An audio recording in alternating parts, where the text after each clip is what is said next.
Ladies and gentlemen, Police Director General Ronald De La Rosa, Chief Philippine National Police, will now introduce our guest of honor and speaker.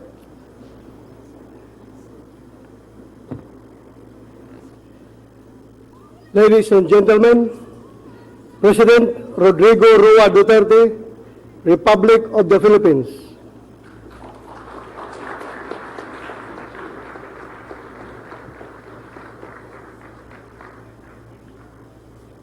Kindly sit now. Thank you. President Fidel V. Ramos, Executive Secretary Salvador Mijaldi, and other members of the Cabinet, Excellencies of the Diplomatic Corps, Police Director General Ronald De La Rosa, Undersecretary Catalino Coy, the officers and men and women of the Philippine National Police, my fellow workers in government, my beloved countrymen. I'd like, before I forget, my warmest congratulations, felicitations to the awardees today, this afternoon. And I would like you to know that I am greatly gratified by your work you have shown. Salamat po sa inyo. Now, along the way, upon my assumption, I had to do things here inside the PNP because I had to do it. I had no recourse, but it was a call of duty and nothing personal. And I hope that everybody here would understand that. You know, the fight against crime and criminality are eternal. The fight is eternal, rather. Because in every generation and every body politic, wherever is a government, a congregation of men, human beings, we would have problems about establishing law and order. In the Philippines, we are Filipinos are no exception. We have had our share of our agony and misery. In my generation, especially now, we have seen our country devastated by drugs. And it has not only affected millions, but a lot of them are no longer viable as human beings in this planet. You know, about 2 years ago, PDEA came out with the statistics that there are about 3 million plus Filipinos already afflicted with drugs. And if you just compute by incremental increase, put it at a very liberal rate, let us say 700. So you have about 3,700,000 Filipinos who are dependent on drugs. And what is really very unsettling is that a year or more of shabu use would shrink the brain of a person, and therefore he is no longer viable for rehabilitation. Unlike the poppy derivatives, the heroin and cocaine, they are all grown from an organic plant, that is the poppy. But meth is something else. It is a deadly mix of chemicals, and even the water used in mixing the shabu itself uses the battery, the acid water of a battery we use to fill up our battery to run our motor vehicles. And that is why I hope everybody should understand that. And once in a while, we see a lot of ranting about human rights in my campaign against drugs. Let me be frank with you this afternoon. The fight against drug will continue and unrelenting until we have destroyed the apparatus operating in the entire country. Now, let me be a lawyer for a moment. A lot of bleeding hearts, including senators of this republic, are complaining about the death rate in the fight against drugs. And by last counting, they say it's about 1,000. Well, you know, place it at a very, I said, conservative estimate. Let us now say that there are about 400 drug addicts no longer eligible for rehabilitation, for they are really crazy and out of their senses and no longer have the cognitive value of their person or their talent. So what do we do with it? There are about 300 dead living Filipinos. You know, it's very easy to complain. We in government, and I myself who ordered the campaign against drugs, take full and sole responsibility for it. And for those who are killed in a police operation, in a firefight, we are willing to submit ourselves for an investigation before anybody.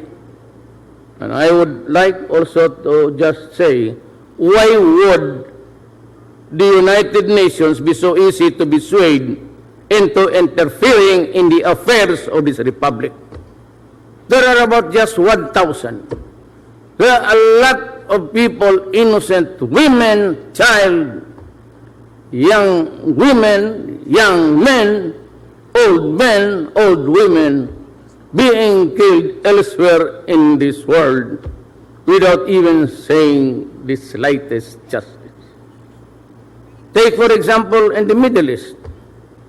I have yet to complain, the United Nations complaining publicly, even not criticizing the countries who are into it and bombing villages and communities, killing everybody there, including the goats and the cows and the dogs.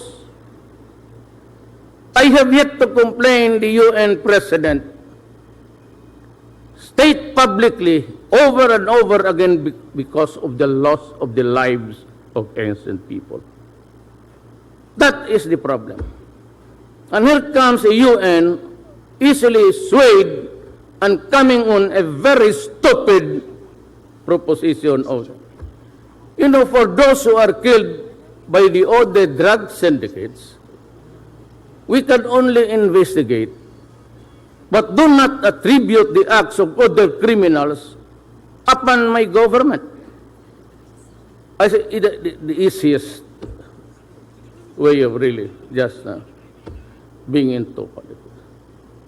And here is a senator complaining when one day I will tell you that her driver herself, who was her lover, was the one also collecting money for her during the campaign.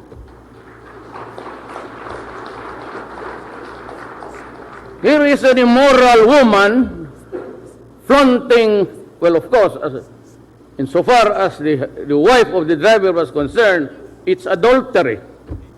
Here is a woman who funded the house of her lover. And yet we do not say any complaint about it. Those money came readily from drugs. The intercept between Muntinlupa and the driver were far beyond making sure that somebody was involved. But in fairness, I would never say here that the driver gave the money to her. But by the looks of it, she has it. Ayan ang makapahirap dito. Namumulit ka posturing when you yourself has a very sordid personal and official life. I will show to you, I have this CD when she first investigated me in Davao for human rights violation. Before the press entering the hotel lobby, she said, I will prove that Duterte is connected with the DDS, Davao Death Squad. Until now, she keeps on yakking, and she has forgotten that tape which I had recorded. I would like her to eat it in my presence, but I cannot do it because it is not an accepted edible food for human beings. What's the problem? We inject politics, only 1,000 died, and you put my country in peril, in jeopardy for the 600 now. Lives wasted, destroyed, families broken, children left, husband and wife together with so many orphans whose parents are alive. Yan ang pinakamahirap dito sa bayan na to. And frankly, one of the things that really prompted me was at the urgings of President Ramos. He himself, as a matter of fact, knew what was going on. And he came to me repeatedly and said, you run so that you'll have a president from Mindanao and one who can save this nation. President is here, you can ask him. Long before we started the campaign, we already knew what was wrong with the PNP. And I had that's why I had to do something about it. As president, I could not have started my administration with a corrupt Philippine National Police. Alam mo, when I was mayor, and you can ask anybody for that matter, in Davao City was one place where the police during my time was protected if they were in the performance of their duties. Once they were disciplined and suspended, I had to pay for the basic salary, the take-home pay, so that the family will not go hungry. I provided the lawyer, and as a matter of fact, I intervened actively. I will not elaborate on it. If I feel that they would be wrongly accused and maybe sent to prison for no reason at all. There was a time when about 27 of the best officers, they are in these halls today, were ordered dismissed. And I practically went into a rebellion and said to the Manila government, this decision was not acceptable to me at all. And I stood my path, and I insisted. And that is why Davao City progressed tremendously, progressively, because of the police and the military who gave me their full support. So in return, what can I do for you, my dear policemen, police officers? I have increased your salaries. You are the first double your present salary by December. You have gotten the full.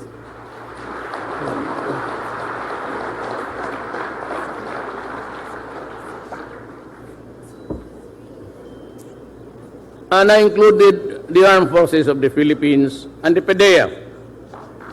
Same, working and gambling with your lives, facing criminals. The Philippines is not in its best law and order situation. You're facing so many fronts.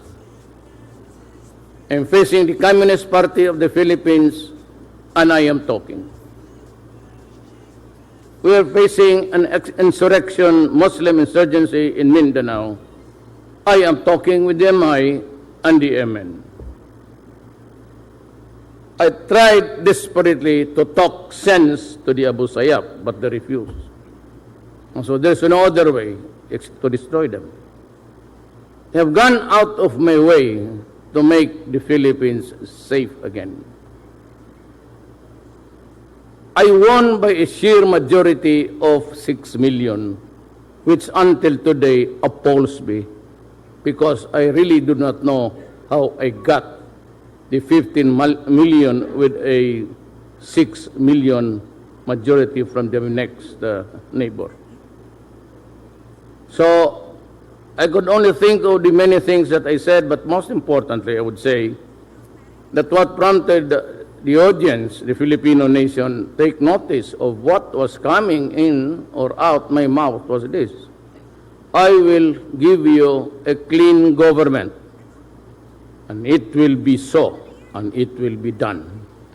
I promise them I will suppress crime and take control of the drug situation, which was really running wild in our country today. Make no mistake about it. I repeat again for all everybody's consumption. Do not kill if you are not in danger of losing your life. But in effecting an arrest, when there is a violent resistance, because in effecting an arrest, you have to overcome the guy to bring him to the folds of the law. If you cannot bring him to the police station, if you cannot place him under the control of the law, because that is your job, to arrest, which means to overcome the resistance. But if the resistance is violent, thereby placing your life in jeopardy, shoot and shoot him dead. Can I be more clearer than that?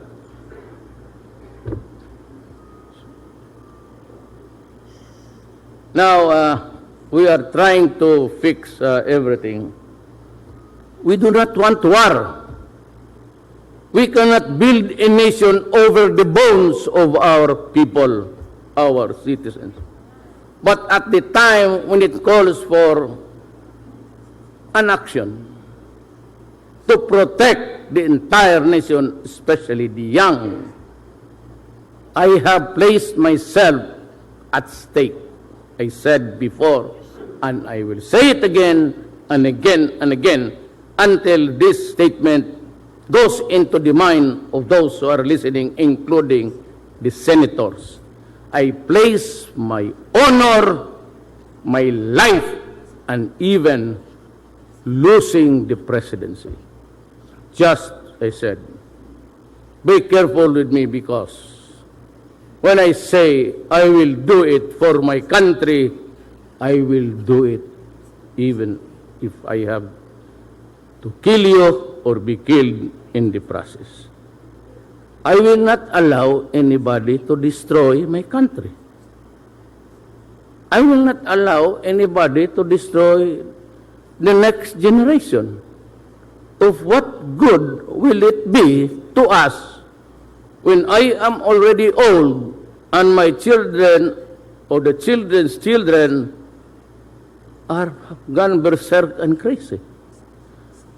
Who will spoon feed me with my food when I am old? Who will buy the medicines for me? I am not rich. Who will pay the hospital bills for me? My children. And if you destroy my children, you shall have destroyed me well in advance. That is the thing that I would never, never allow to happen in my country during my watch. Now, I'd like to go back to what I want to do to you. I want to be strict. I want this government, this organization to be clean. And I expect that every money to run the organization will reach down to the precinct level. There are things which I would like to say, but better said among us. But I said, I have appointed men of goodwill who will see to it that the money intended down to the last patrolman there on the street will have a chair of the operations of the Philippine National Police. I would never countenance graft and corruption. Not this time.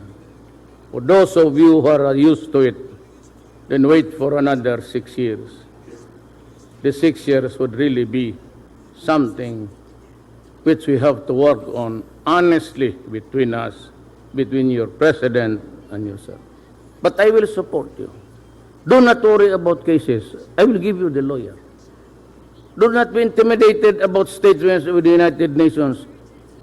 You know, United Nations, you can only investigate genocide when you kill without giving a hoot. If you're killing children, the whole community, you bomb there, that is genocide. But when you kill criminals who fight with you and criminals who fight amongst themselves, that is the least of our duty. But we will answer. For every incident there that involves the killing of a human being, whether it is really connected with the fulfillment of a duty of the police or not,